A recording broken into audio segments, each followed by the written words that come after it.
ALP in the building. Let's keep this moving, right?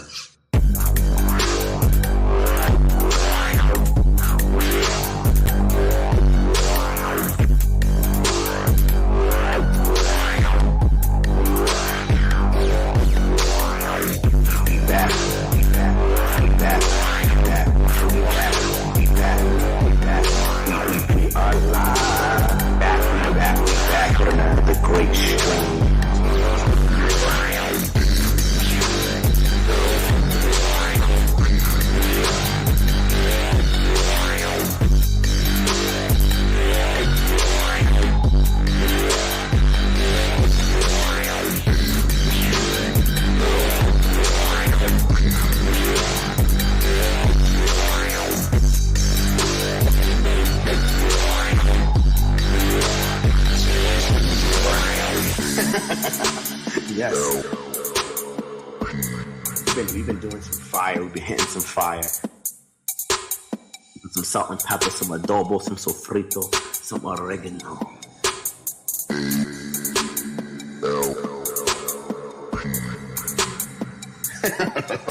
You guys already know. It's about to get live on ALP. Let's keep this moving, right?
Yo, what is going down, everybody? Yes, welcome back to About Life Podcast. We got a good show coming on here. We got the man of the hour, Wowee, the homie, the man that knows the information that we need, right? So we're going to be talking about some scholars here because as you know, this is hero building. And in the hero building series, I bring people on that represent these heroes. And as you know, the scholar, to me, is a hero of infinite knowledge. And that's what this man down there reminds me of, a man of an infinite knowledge of what we're doing here. So, round of applause. Welcome to the homie. Welcome to ALP, brother. How you doing? How you feeling, man? Hey, thanks for that great introduction, man. I'm glad to be here. I think Scholar's been a good one. It was a huge surprise to everybody. I think everyone thought it was going to be more of a laid back, do nothing kind of class, and it turned out to be something incredibly insane. Like it offers so much in variety that it just blew me away. You know, I couldn't agree more, man. Like I was waiting for the information about the scholar for a while, man, and because like I was telling these guys, like everybody knows me, you know, I make scholars, so I want to see like is the value of these scholars gonna increase over time. I was wondering what's gonna happen with these guys, and to me it looks like amazing. It looks like they will, and you know I make pure scholars because I got this Gen Zero here. I was like, come on, man, what's these scholars gonna do besides make me some bards and some spell bows? You know, I want to know what the scholar does himself, and they hit it the nail on the head, man. They did amazing. But oh yeah, I think you're better at explaining some of this stuff than I am to some of the folks out here that might not fully understand what that skill tree meant, what that story meant, and what these scholars are actually capable of and how valuable they will actually be to your team across the board. So that's why I want to bring you on here, so you can kind of break that down, at least to the best of your knowledge. I know we don't know everything. So literally, we're at a tiny sliver and fraction of what this game is gonna be, and Yeah, we're what the all devs say enjoying this. we've seen so far. Yeah, like we're all enjoying this small little piece that we get to Yeah. see, right? Imagine what's gonna come next, man. Imagine what's gonna come next. Oh yeah, I'm crazy excited. And honestly, as far as like a value proposition goes, I think that because we don't have an exalted class Yeah, for the Crystal Veil yet, because we can't get, the Crystal Veil's version of a Dread Knight, I feel that like scholars very in particularly are extremely undervalued right now. yeah, I Like agree. they are like the most insane, like specifically from seeing what we've got from their class tree. I think they're the most undervalued value out there. Yeah, I can agree a lot more. And but honestly, guys, with that statement being said, don't take that as uh like super crazy. What it is, take that in the sense of, go to the market now and get them. Yeah, Go to the stock up. Yeah, go to the market now and get them. That's what you should take from what he just said. Go to the market and find some that get them. And if you can find some that have some dark and some alchemy, because crafting with these scholars is going to be just as fantastic, because when you look at the crafting chart, they're super high in alchemy, and that's really, really impressive for a basic class. And it's gonna make them even that much more valuable, even that much more scarce, even that much more useful. So if you can find some, even if you find one that has dark and that doesn't have alchemy, and then you can find one that has alchemy and then maybe put them together, or summon them together and try to get you some dark alchemist scholars, man, I would take huge advantage, because they're super undervalued on the market right now, hugely undervalued. Go get them and start making some stuff from them, you know. But obviously, we're gonna talk a little bit about that skill tree and what these guys are capable of doing on this battlefield with all your experience, brother. What do you think? What is your thoughts on that? Oh no, I completely agree. So I mean, in terms of building, like I'd say a perfect scholar, right? You definitely want to start at the traits. And one thing that we saw in their codex release is they have an extreme synergy with critical strike rating. They get so many bonuses when they crit. It's crazy. Even off if they crit heal, if they crit deal damage, if they and anything, right?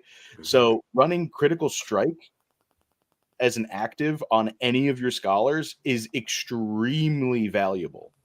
Really? Oh yeah, Okay. they give a ton of value to critical strike specifically as the trait for scholars. Nice. Okay, okay. Let's see. Let's see. Does any of my guys have like a critical aim type move on them? Let's see what we got here. Because DFK makes it easy to find these things, right?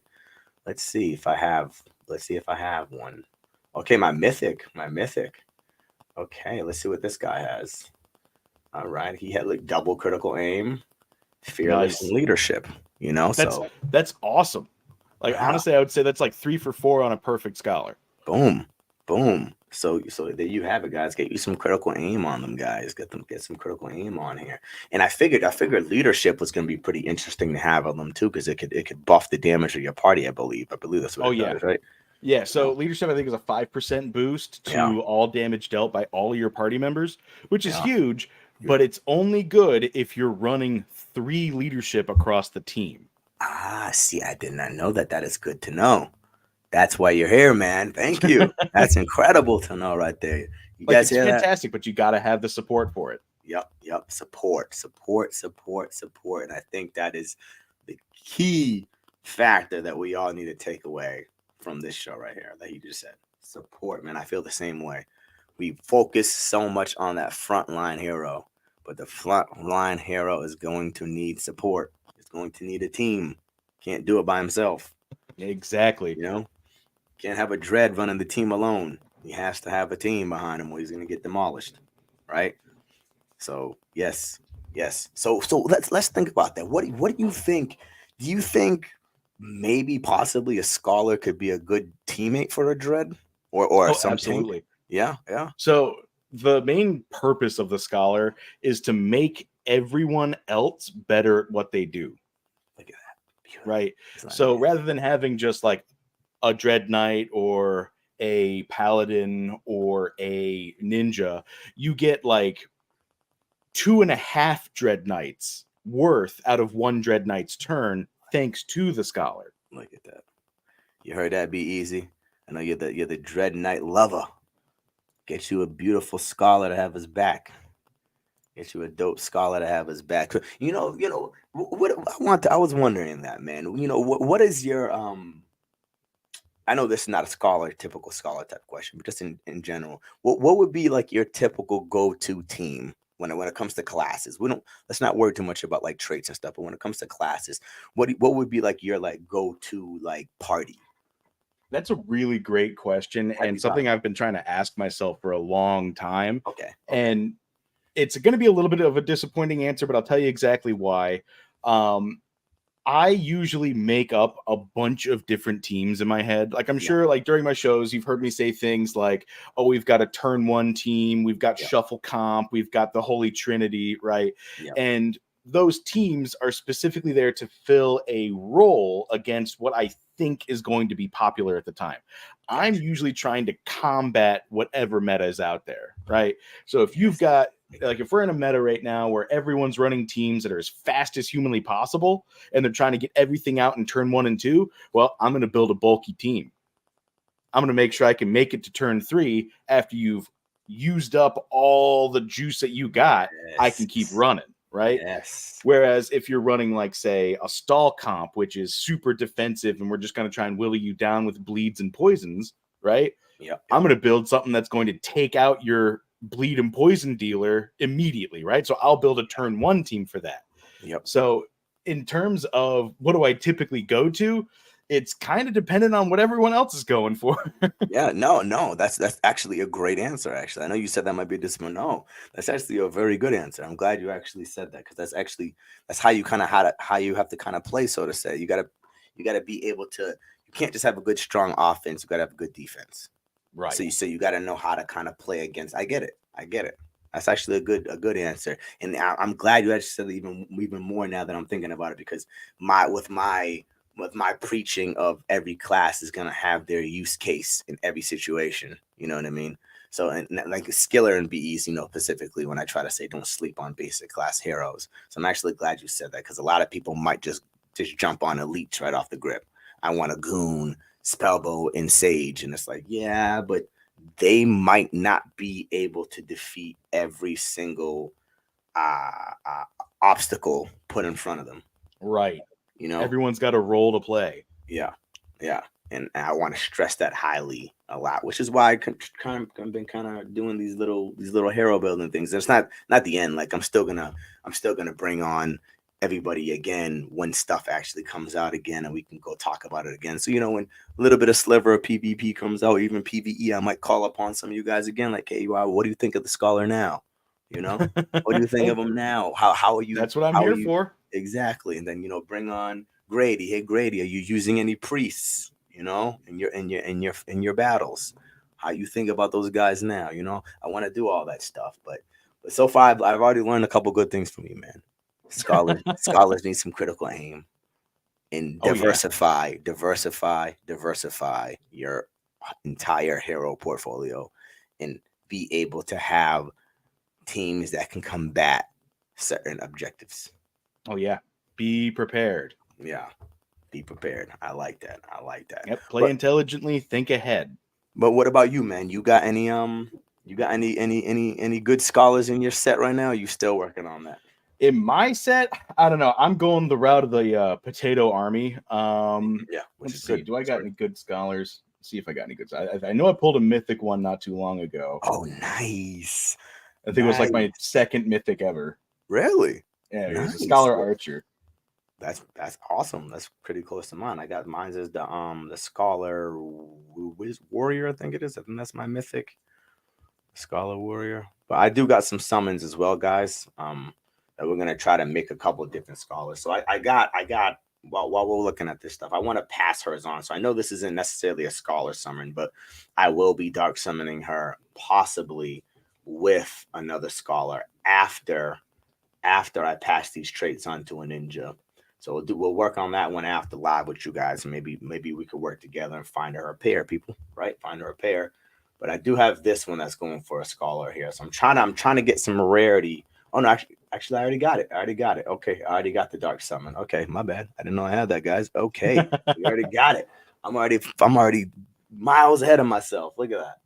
And then we got this one here, which is going for rarity here. I'm trying to get a little bit of rarity, and then I got a good scholar to burn with if I can get a legendary. If I can get a legendary with let's just say basic traits, or even if these traits pass down, fantastic. But if they don't, I still got something else for it. But if they pass down, I got a match for a legendary to try to get me like a legendary and mythic with some really really beastly traits here. So we got some stuff we're gonna do. And let me refresh this, make sure it's actually in my wallet. Okay, boom. Yeah, I see that move right there. That 2 honors. There we go. Boom. All right, guys. All right, Rabito in the building. What's going on, Skiller? What's up, Rich Porter? What's going on, brother? I haven't seen you in quite some time, brother. Hope you're doing well. Rabito, what you say? Probably wouldn't be a bad idea to level up luck for scholars, since higher luck should increase critical rate. Oh, he's 100% on about that. Boom. I'll go ahead and give everybody a little bit of an insight of what I've been doing recently. Okay. Across the board, I've got like 600 something heroes.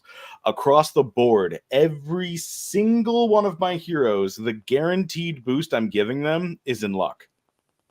Really? Across the board, everyone's getting luck first, and then whatever matches their class for the secondary bonuses. It's very funny you said that, because a while back, man, and not want to say my very beginning, but back when I had about like maybe like 20, 30 heroes, and I was talking to Lil Bunny, and she gets like a whole bunch of like eggs and runes, like a lot of them, and I'm like, what the hell? How you get all this shit? I haven't had an egg in like weeks. Like, how are you getting so many damn eggs? And that's what she said. She said she when she levels up her heroes, she picks the two things that she wants, but she always picks that third one as luck for every one of them. Yep. Yeah, I get about 1 or 2 moksha runes a day, and I get a couple eggs a day. Yeah. I see that luck. It plays so you got to think about. So that's even greater. So the luck plays a role in your questing. It's obviously going to play a role in crafting, and then play a role in battle. Oh yeah, luck is that one thing that like you want luck on every single person that you're running to do anything. It's good in every aspect of the game across the board, no matter what. Is it optimal for every single person in the game? Probably not. But I mean, come on. What warrior doesn't want crit chance, right? Yeah, that's facts. What thief doesn't want higher loot chances, right? Yeah. Or even worse, do you when it's needed, when somebody else has it and you don't want to be that guy.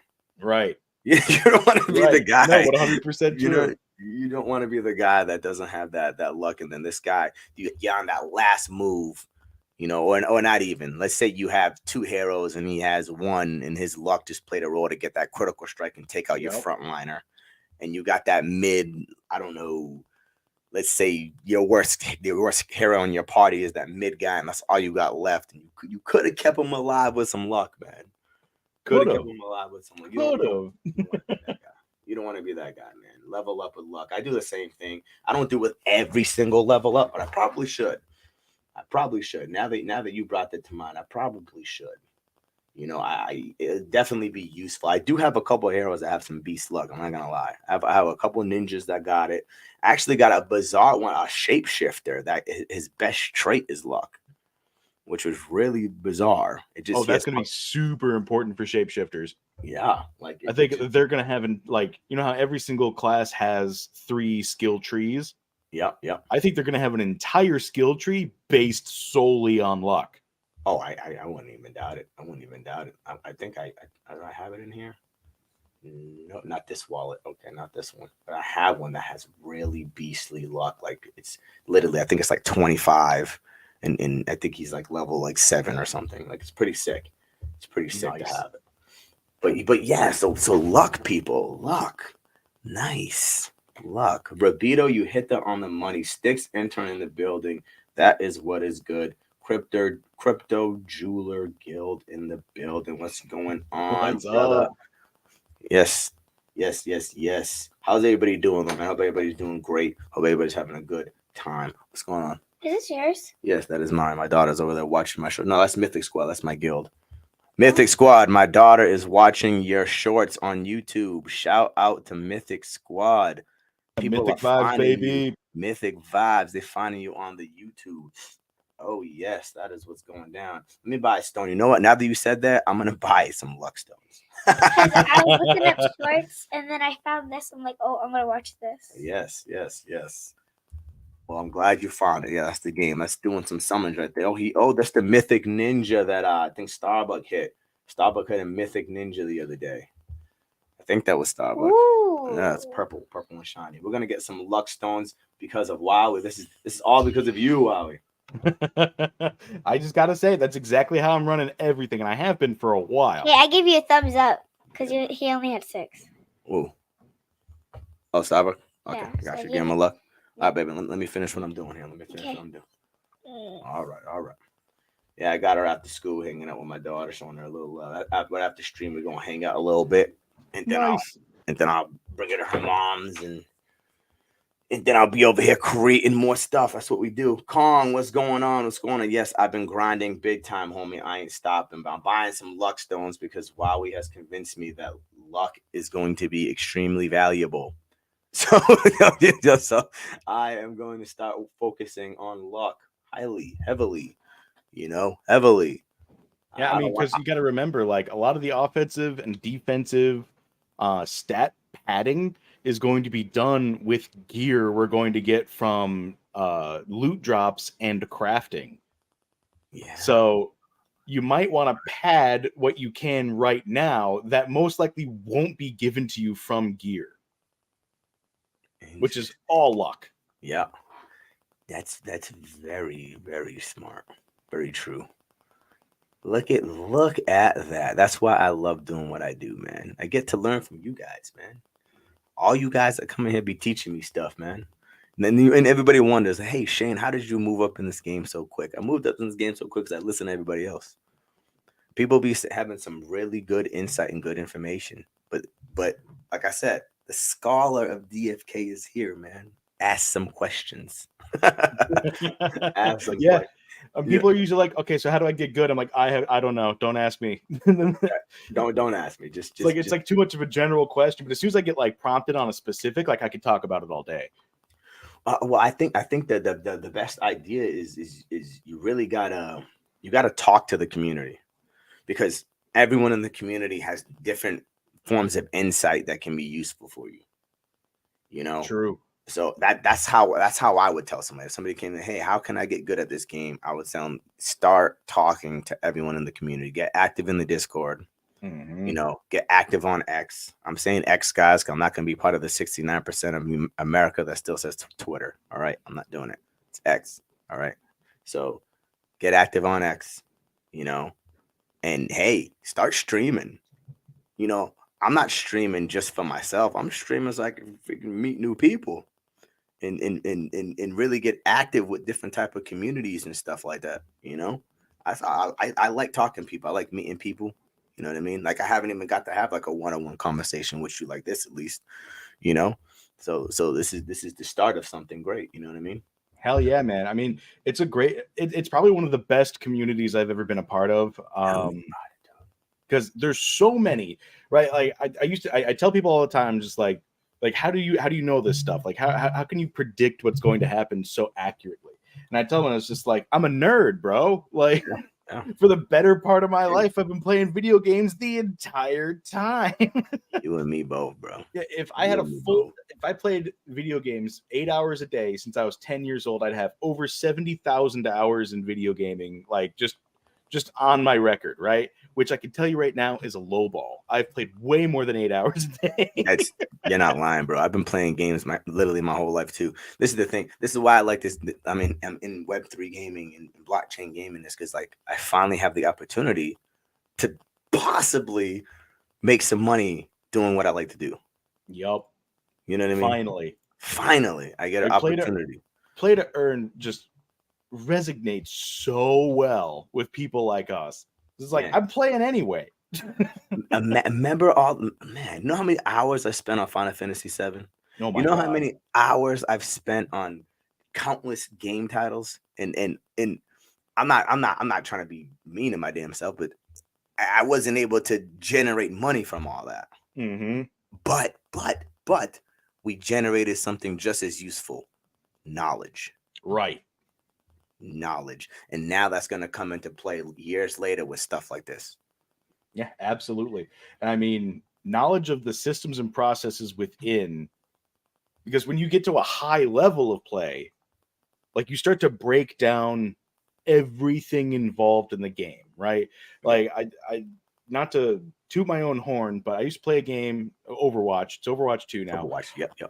I used to be top 1,000 Widow in North America. Really?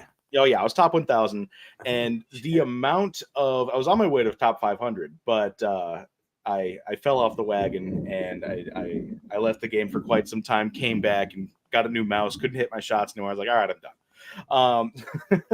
But like the amount of specific information you have to be even in the top 10% of players is incredible, and it gets more demanding over time. Yep. Right. So to keep up with all that, you have to be learning, you have to be listening, you have to be discovering, you got to be experimenting and trying things out that people don't expect because everybody else knows just as much as you do. Yep. Right? So you got to separate yourself, but you also have to know everything at the same time. And that skill ceiling just keeps climbing higher and higher and higher. And then when you move into something new, it's like you're playing, there is no skill ceiling. You're setting it now. Yep. So everything translates to everything else. When you think you don't know anything about this game, yes, you do. You know plenty about it. Just gaming in general. Like honestly, like my knowledge and information and love for gaming is what allowed me to learn how to stream. It allowed me to basically, it helped my reading capabilities. It helped me be able to communicate with people more. Me personally, I know everybody's different. I'm right there with you, man. But I wouldn't be able to read if it wasn't for video games, honestly. That's what I'm saying. It really helped my reading because a lot of the old school games that the people don't talk. It's all reading, and then on top of that, you also want to learn how to get better at the game. So you go pick up like a game review or like a you know on top of those old school strategy joints. You go look those up, you read those, it helps you get better. Like that really increased my reading capabilities, man. I think communication, man, like jumping online and especially when online gaming came out, Halo 1 and all that good shit, really helped me be able to communicate with a lot of other people.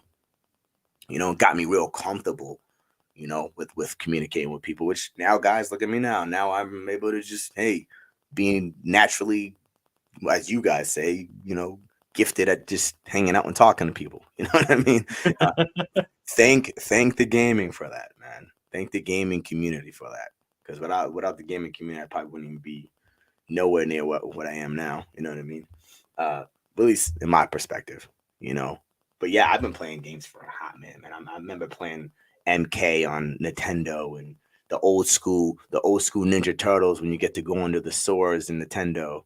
That was so good. What was that? Echo the Dolphin, man, on Sega Saturn, man. Like all types of shit.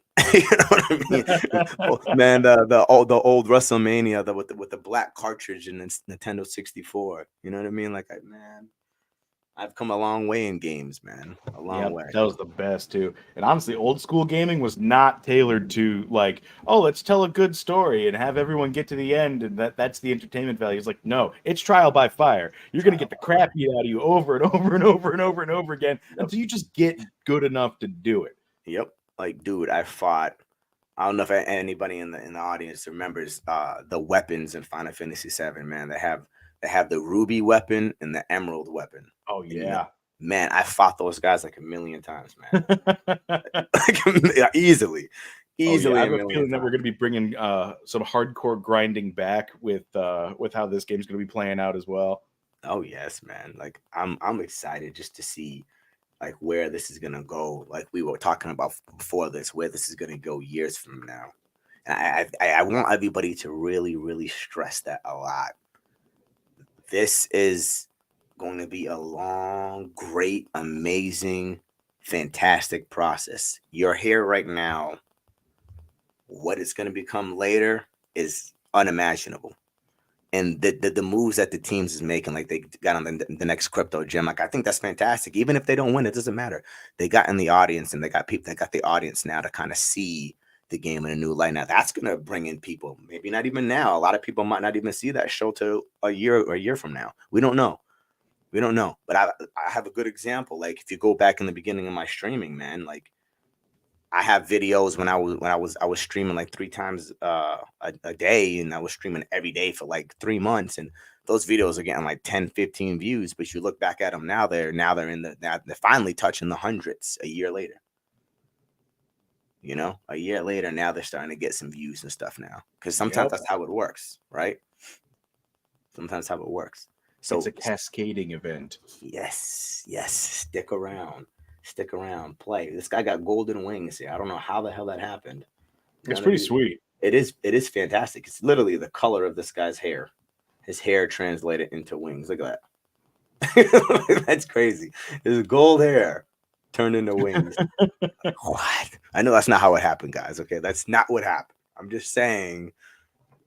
Ooh, Scholar Wizard's a really good pairing too. Yes, that's actually a good thing to talk about. Subclasses. Oh, I'm all about the subclasses. Yes, it's what is your take on scholar subclasses, man, or even Scholar having as a subclass is I would say a master subclass, because Scholar can do basically anything that's not martial, right? okay. So you've got a subclass that can not only heal, that can not only deal damage, that can not only just provide you with extra support and defensiveness, but you've also got an AP battery built in. Ooh, that's beautiful. I didn't even think of that either. And you can have your entire rest of your character, right? You can have a knight. Like all they're doing is being defensive as hell. That's all they're going to be doing. They're not going to be making any big plays. They're not going to be doing any gigantic damage or anything like that. However, if they just stay alive and heal themselves and generate a ton of AP, right? Oh. At the end of the game, if you've lived long enough, you can spend 100 AP and have this gigantic nuke on your knight. Oh shit! I never thought about that. Yeah, it's a master subclass. Yo, They can do it. that's some sauce, bro. Sauce. That is some sauce for you guys, man. What? I never even thought about that, man. Yeah, that's very interesting. That's very intriguing, my friend. Okay. Scholar subclasses on the night. Of course, others as well. But that just sounded great, you know? That sounded fantastic. What do you think would be a good subclass to go with a scholar? I think what you got right here, Wizard, is perfect. Okay, wizard. Okay, Because I mean, they've got other means to dish out AP, right? Yeah, that's true. So you can get your 15 points in your in your wizard tree. You can get yourself a supportive move that gives you a gigantic shield, right, and generates AP. And then you can get yourself in the 10 costs, you can get yourself a gigantic nuke, and then this guy can just support forever, right? Nobody's dying on my team because I went full support, and now I've got this gigantic bomb in my backpack that's just getting more and more powerful every turn. You know, I got a good thing for. I want to see if maybe you can do this in a better way. I'm doing this for you, Skiller. I'm doing this for you, Skiller, because I know Skiller's not the biggest gamer. How would you describe AP? Arcane power. It's So for anyone who's played older RPGs like World of Warcraft, yeah, wow. Yep. because I think that's like the most widely understood one. On the warrior class, they had to generate rage, right? So every time they hit somebody with an attack, they got a little bit more rage, which is just their resource, right? They got like 10 rage or something like that if they hit. And then after a while, you would use that rage on your abilities that did extra stuff, right? So at the very beginning, I think Heroic Strike was an ability that was just like an auto attack that did a bunch more damage, right? But you needed 15 rage for that. So you would get 10 rage, you would hit one more time, then you'd have 20, then you spend 15 to do your extra bonus attack, right? AP is the exact same way, except instead of auto attacking, we've got a lot of means to generate AP. A ton of these moves just have generate AP on the back end of them, right? So you could be doing your normal regular rotation in terms of abilities, right? You can heal, you can throw off a little damaging spell and stuff like that, and you're building your AP resource. And then I got gigantic heals, I've got a ton of crowd control, I've got a real big damage nuke that I could just use at any time I want because I've stored up all this AP. I got plenty of resources to work with. Yes. But there you go. It's basically a battery that you're just charging and just getting it ready to explode on something. Yep. And that's basically in a nutshell what it is. You know what I mean? And you did well. But I wanted to. I know real stuff. I wanted that to be clarified because I don't know if others been clarifying it often for new people coming in here or people that aren't gamers because our community is not all gamers. Surprisingly, I would have thought that they would be, but surprisingly, it's not. Surprisingly, there's a whole bunch of people in here that don't like gaming, that were here. Some people were here just for the NFTs, and then they grew to the game and started to really like the game. Some people are gamers. Some people are just here. They were trying to make money off the coin and fell in love with the art in the game and all that, and stood here. And it's all different types of people here. So I think that's really useful. Some people might hear AP, like, what's AP? Arcane power. What's arcane? You know what I mean?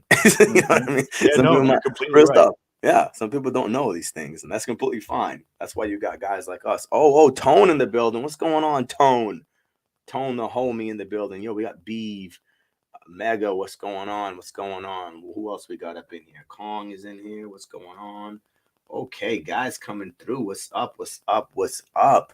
But yeah, Skiller, I wanted to make sure I got that for you, Skiller, because I know you know, but I wanted to make sure that's just for the main homie Skill. That's the main homie right there. I'm really trying to get him into the gaming mechanics because the guy knows how to make heroes.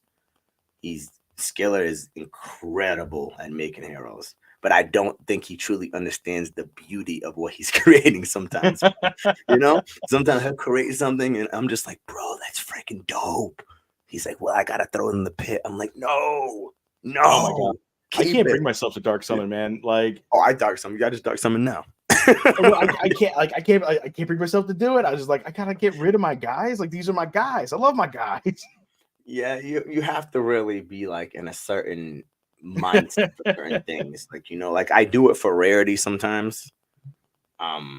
Sometimes I do it just to carry on certain traits, certain heroes. But I started this game with dark summoning. That's kind of what got me into the game, so to say. Like I came in when Crystal Veil came popping off, and I didn't really like get super duper crazy into it. And then Dark Summon released, and I had like 10 heroes, and I Dark Summoned like 6 of them, and I hit a Mythic Wizard. Right, it was my first Dark Summon, was a Mythic Wizard. Oh my God, that's great to start off with. Yeah. So I was like, whoa. When somebody starts off like that, of course you're gonna live in the pit. You know what I mean? Like, you start off getting a Mythic Wizard for your first Dark Summon. It's kind of like you're like a Dark Summoning addict now. You want more Mythics, right? That's how they get you. You know what I mean? That's how they get you. Funny thing is, I never hit another Mythic in the pit since. Oh never. My gosh! All my other Mythics came from regular summoning. I think I've only ever summoned 2 Mythics, ever. Yeah, in regular summons, of course. In regular summons, yeah. That's what I'm saying. So like I so lately I haven't been doing dark summoning technically for rarity unless I was doing the be easy tactic, which was basically creating dual heroes, so to say, I can say there's a little bit of skiller sprinkled on top of that for sure. But Be Easy had this nice little tactic of buying heroes off the floor that were like level like 10 and had some rarity to them. And we were just literally trying to make dual heroes because when you're playing in duels, some of these guys they've been playing this shit so long and they got like some really savage ass heroes, and it's like I can't beat these guys. It's gonna take you 6 months to get your hero to level 10. You know what I mean? It's gonna take you some time. So how am I gonna compete with another level 10 hero, especially me, when I haven't been here that long and I don't have no bots. So everything I'm doing is manual. So it's like for me to get my hero to level 10 is gonna take me quite some time, man. I'm trying to compete. I'm trying to win some stones. I'm trying to get in them raffles. So Be Easy came up with that tactic, like just throw them in the pit, burn them, and then you can power level them right back up to level 10. That's a great idea, honestly. Yeah. I was actually thinking about it recently, and I was like, Mythic Squad's all about making monsters, and I mean they live up to that. I mean, you guys have all produced like some crazy cards, and it's like I could foresee a service out there because I'm thinking to myself, all right, so what we were talking about earlier, like what makes a perfect scholar? Like, okay, I want critical aim, I want efficient, maybe I want a double leadership at some point, maybe double efficient with double critical aim. Like, can I just go out there and say, here's the Build-A-Bear hero that I'm looking for? Yeah. It's going, like, even though it's got like basic abilities in it, it's not going to be very valuable, but it's going to be ultimately utility based, right? So it's going to be incredibly good, even though it doesn't have second life, right? Yeah. I can go to Mythic Squad. I mean, say I approach Skiller and be like, hey, this is the Build-A-Bear card I'm looking for, and he goes for that, and like my service fee is I'll pay for all the summoning, and I'll buy it from you at this rate, right? Yeah. I think that'll be an actual like non-game based economy. That'll just happen. I predicted that though. Hold on, Ellie, what's going on in the building? Ellie, you might want to watch this video in the beginning because he teaches some really cool stuff. But I predicted that, which my thing was I was calling it commission based hero building. Yes. Like, so I thought about this, man. Like basically, I've been trying to really focus on being able to fully customize a hero from visuals to traits. Right. So I want to have a little bit of all that because I think one day might come when somebody might want a white-haired, toxic, double toxic poison ninja, and I want to be able to have the capabilities or the means to make that. Like, okay, I can make you this. I found some stuff. I'm gonna need an advance of, I don't know, we'll throw a ballpark number of $50 as an advanced. I take the $50 and then I go and I build a hero and then I sell it to the guy for $100, right? And I just built that hero so yeah, I feel exactly what you're saying. So if some people have just that skill or that luck to hit some of these traits, when it comes to traits at least, I feel like there's even a more evolved version of that that'll come out as well. So say like you and I get together and someone wants to come, say Lord Baka comes by, right? And he's just like, he's rolling in it and he's like, I don't want to like sit here and waste the time for it. I want a good PvP team, build me one, right? And I'm like, all right, so it'll come to me like, okay, so a great PvP team, let's say we're going to do a turn one team, it'll be this class supporting, here's how you build it, and here's the traits that we need on it, right? And then it goes to you guys to build those heroes out, and then that's the product that gets shipped out. Yeah, no, like pre-built teams, commission based. I feel you 100%, man. And that's kind of what my end all be all goal kind of sort of is. And that's why I'm focusing on so many different series, crafter building, hero building. I'm really trying to really create a really big playlist and timeline based solely on that. So when everything does flood in here, some people are going to know kind of where to go to really focus on those areas, No, it's going to be great. And yeah, man, I thought about the same thing. I was literally talking to the alphas and Mythic Squad about that, like commission based hero building. Like I want to be able to customize a complete hero, and of course I agree. I think they're gonna come out with some more advanced mechanics and tools to definitely make that a little easier and make that maybe even more likely. I don't know. Maybe it'll get harder. I don't know. I don't know, but I do know, like you said. The guys in Mythic Squad, man, they specialize in that field. that specialize in making savage trait heroes that just do crazy shit. You know what I mean? And that's where I got my skills from, like this priest. I was just brought up this priest for you on purpose. I want to burn this, but if I was to burn this, you would probably lose your mind. Look at this thing. Look at this thing. Oh my god. Double giant slayer and second wind. It's my baby. Right, this is my baby here. This is nice. Like, you know. So what would be the purpose of the burn? Because I understand like so far why. Well, for me personally, it would be for rarity. Okay. I would want to increase the rarity of the hero and keep those traits. Keep these traits on a rare hero, plus possibly put them on a different class. Yes. Yeah, that I get. You know what I mean? Because the priest has only got one damaging ability. It would be no point to have double giant slayer on it. And since they heal so much, they're not going to be spending much time low health anyway. Exactly. Of course, as you know, it wasn't supposed to be a priest. Right. Of course. Yeah. You were going for a dragoon, and this is what came out. You know what I'm saying? I was going for some super high advanced class hero, and you get the priest, but you get the traits, and you're like, holy shit. So yes, exactly. But what do you hear? What do you think would be a good class for those traits? I think if you can, anything that's going to be bulky, right? Bulky and damaging. So I think a warrior, like let's just go with like the rarity list. I think a warrior would do really, really, really well with this. Okay. Anyone that has a good amount of HP but can sustain not being at full, right? Okay. So we're gonna have a warrior's really good with that. I'm not gonna say knight. I would take knight out of there because I mean they don't have damage dealing abilities, even though they're gonna be spending a lot of time low health. Yeah. But I would say your paladin dark knight, yes. So warrior, paladin, dark knight, dragoon, like these are incredible on. Because it's funny that you mentioned warrior though, man, because I like warriors a lot, man. Oh, it's my favorite class. I love their skill tree too. The skill tree is beautiful with the juggernaut. Warrior is by far my favorite class in the game right now. It's fire. It's so fire. They're gonna be incredibly useful. I'm gonna try a full damage comp of warrior pirate. Oh, that would be. Or maybe just 3 pirate warriors or warrior pirates. Maybe warrior pirates. Yeah. Maybe because I want to build them all with the basic attack build where they're doing a ton of basic attacks. They're attacking 2 people with the basic attacks, and then the pirate sub gives you walk the plank, or gangplank, which every single person on your team basic attacks. So everybody's going to be hitting 2 people every single time they basic attack. That would be sick. Oh, it's a great combo. That would be, man, you're on it, bro. You are on it. You got the strategical mind. You're gonna be a problem in this game, man. Oh, I plan on it. You're gonna be a problem in this game. Yeah, I self-identify as a problem. Let me tell you. Yeah, well, you're gonna start off as a problem. See, me, I have to.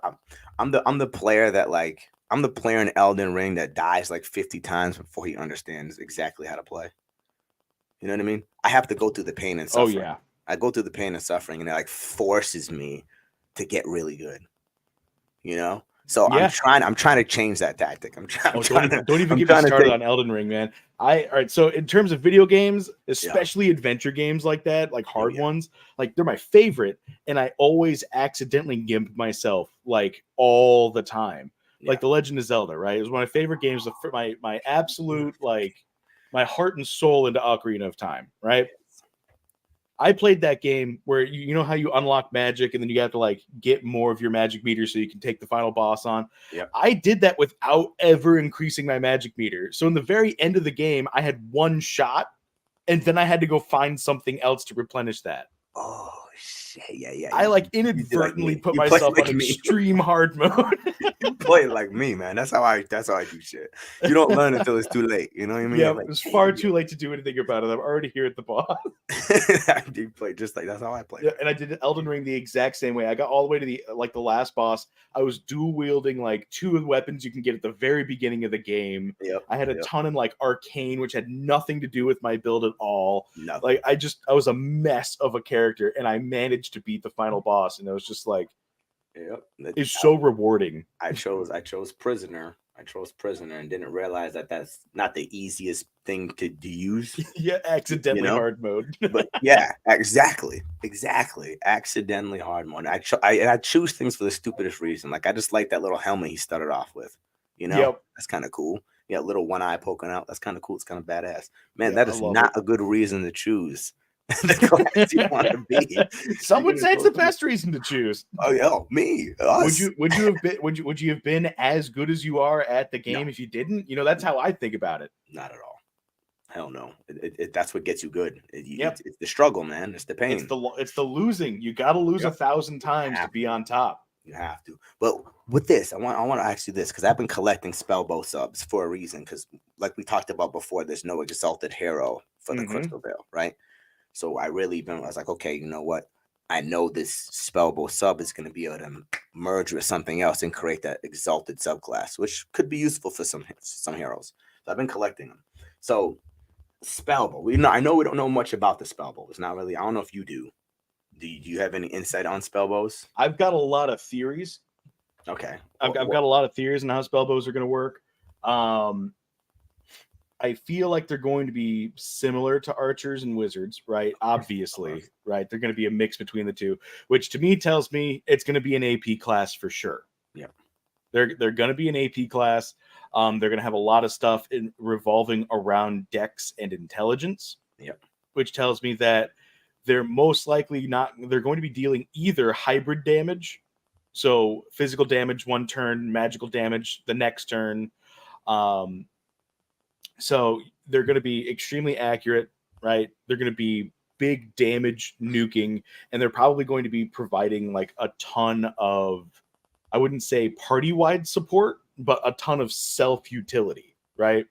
So kind of like how the Pirates right now, they do team-wide support, and Seers do team-wide support. They're probably Spellbows are most likely going to be doing things like, I'm going to grant myself perfect evasion while I channel this giant nuke. Things of those natures. Like they're going to cast invisibility while they're channeling a giant snipe. That makes sense, actually. Why didn't I think about it like that? I was thinking more like magical projectile arrows mostly. Oh yeah, they're definitely going to have that. Of course, I know they're going to have that, but I didn't think about the other side. Yeah, but like thinking about how Workhorse has been doing everything, like he's been like the dev team has been pumping so much unique flavor into everything. Like, come on, they're basic classes, yet they all have a like identity. You know what I mean? None of them play the same. Even between like the seer, the wizard, and the scholar, none of them are the same, even a little bit. No, but you kind of have to be like that though, because everyone is doing like we're not hitting much of the same stuff. Like we all have different shit. They all have different teams, different parties, different likes, different desires. I like Zerks. Somebody else might not like Zerks. I like Spellbows. Somebody might not like Spellbows. So we're all gonna find our own way. But yes, they are definitely sprinkling some adobo and some sauce on these skill trees, bro. Because when these things come out, I just like the way they did it. They have the 3 avenues for each class, and you're basically choosing a pathway that your hero is gonna go down, and he's gonna basically absorb those traits.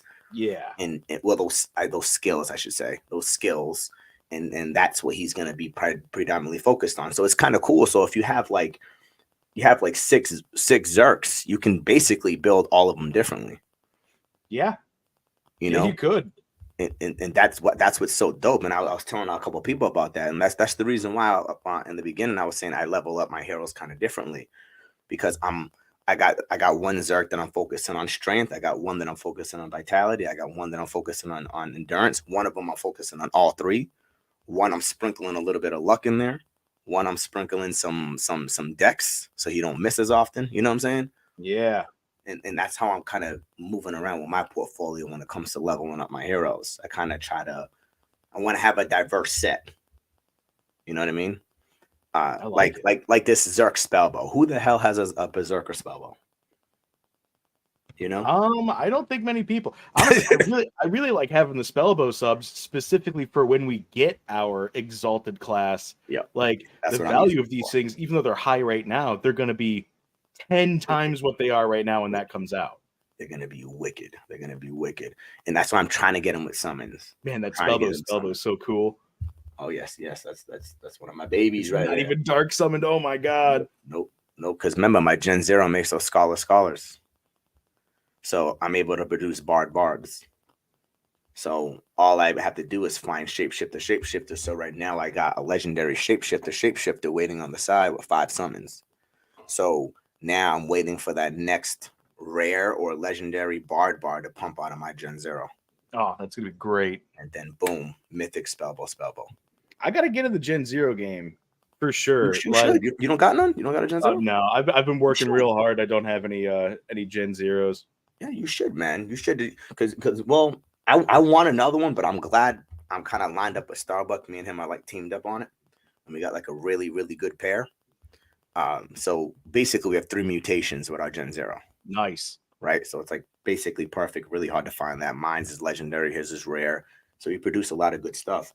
But you there's plenty of people out there that have one and they're just renting or whatever. Mm-hmm. You can cop one and link up with some people, find a good match. You know that the person's name's on the back of the damn card. Boom, you got 2 honest. Yo, 2 honest, man. Yes, you got that Gen Zero. You got a pair for it? No. Well, yo, let's work together. Let's pair off. We'll do every other summon. You know, and that's how me and Starbuck does it. And you know, I think we printed 98 so far. So if you split that in half, split that in half. Me and him just made 40 something heroes a piece in our wallets for super cheap too. Super cheap. You're paying 30 crystal or 30 jade for a new Gen 1 every time. Unless Gen 1's, that's 10 summons. And that's so worth it too. Yeah. Fuck yes. Hell yes.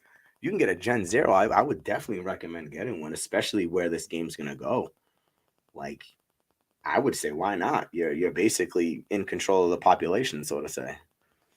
We're taking part in the population. Yeah. But who knows? There's gonna be more classes coming out, and they're gonna do more Gen Zeros. True. So, yeah, not wrong about that. I always thought like, okay, as more Gen Zeros enter the market, does that dilute the price of a Gen Zero today? And I don't think it does. Because the price of a Gen Zero, I think, is remained pretty much at a floor. Like, it will not go below like $1,500 ever. No. If it's gonna go anywhere, it's gonna go up at some point in time. I think I remember like back in like the beginning of 2021, like January 3rd of 2021, I think I saw a Gen Zero floor of like, it was like $300,000 or some shit like that. It was nuts. Wild, dude. Like the price of a house to buy a Gen Zero. And dude, it's crazy because I won my Gen Zero because of dark summoning. Oh, that's so great. So I summoned 6 heroes.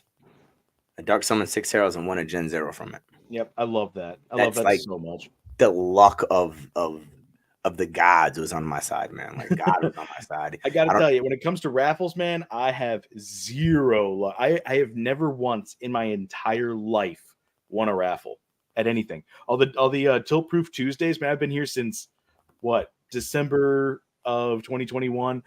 I've been in every single Tilt Proof Tuesday. I've never once, even if there's only like 30 people that like saw like a random giveaway, I've never once won a raffle. Well, maybe, I don't know. I was gonna say maybe participate in more raffles. Oh yeah, I've participated in all of them. Like maybe go into the raffles in the castle and use some tickets. Oh yeah, no, okay, yeah. I do win a couple of those because I got a bunch of tickets for that. I'll get a lesser chaos stone here and there. hey, but those lesser chaos stones are useful as hell. It's fine. It's less you gotta spend. But I do feel you though. I don't really win much either, man. But winning that Gen Zero was huge to me. Oh, that's huge, man. I couldn't believe it. That'd be incredible. And I didn't know how huge it actually was. I didn't know that was going to change my entire perspective and entire system of this game forever, because I was going to constantly be able to print new. Like, this scholar has not only made me scholars, it's made me monks, it's made me warriors, it's made me wizards. It's made me all different types of classes. That's the beauty of Gen Zeros, right? They're producing you almost everything. Yeah, you're not getting advanced classes, but that's fine. You get in 10 for 10s. The only advanced class we're able to get right now is bards, which is fine. which is fine because I like bards too anyway. I think bards are going to play pretty similarly to how scholars are right now. Oh yeah. Just as a throwing that out there. And awkward to say, man. Awkward to say, like bards. I was thinking that they were a little cheap on the market. I know they have their time, but some of them things be hard to find what you want.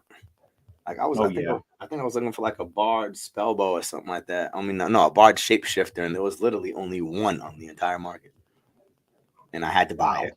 I had to buy it. Like how? Like whoa, one. But Skillet made a good point. He's like, who the hell wants a bard shapeshifter? I'm like me. I do. Yeah, me. I want a bard shapeshifter. You know what I mean? I'm trying to make bard spellbows. Like why not? Because I want spellbow sub in every class. Because I don't know what the exalted class is going to be. So I figured if I could just have spellbow subclass in all the classes, when that exalted class comes out, then hey, one of these classes is gonna go well with it, right? It's got to work at some point. Yeah, somebody's gonna fit it really nicely, and if they don't, these things are gonna be valuable anyway because spellbows are fire. Wait till the skill tree comes out for spellbows. That's gonna be incredible. Yup. That's gonna be absolutely incredible. But yes, well, I don't want to take too much of your time, and I can't take too much of my time either, guys. I'm glad we had a good conversation. There's so much more to come. This is his first appearance here. We'll bring him on a lot more often and stuff. Oh yeah, I'll be back for sure. Just yeah. toss me a message, and I mean, like I said, I'm a very reactive thinker. Yeah. Oh yeah. I just need to be prompted, and I'll just gush. No, that's actually great. That's actually great. And I'm glad y'all are here to watch this. If anybody jumped in now, I suggest going back and watching the beginning because there was a little bit of adorable sprinkled out throughout here. I had some more summons to do, but honestly, I was more interested in the conversation and what he had to say. I know that's crazy for Shane. There you go. That's how you know I learned some shit here, right? But does anyone in the in chat like have any questions they want to throw out real quick? I mean, I'd love to cover anything. Let me see. I think what the skiller say. So I understand why Second Life is king. However, if everyone on your squad has resurrection, then you won't have to worry if the hero will survive to use it, right? That is a really good point.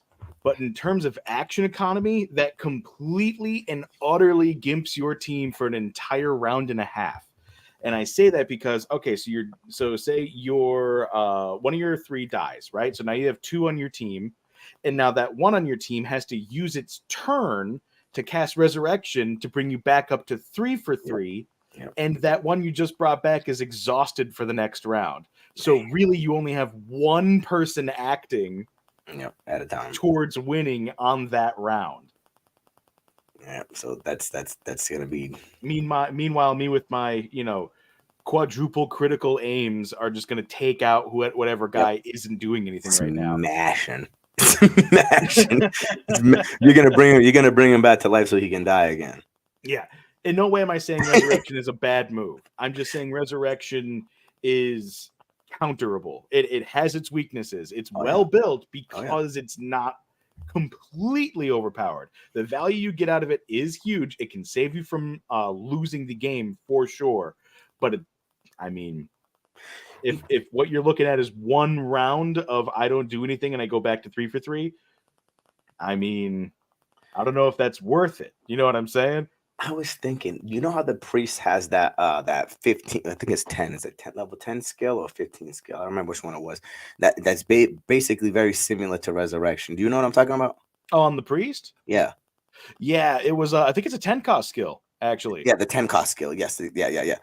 Does that leave exhaustion just like resurrection? Do you know? Yes, it does. Okay, so it does as well.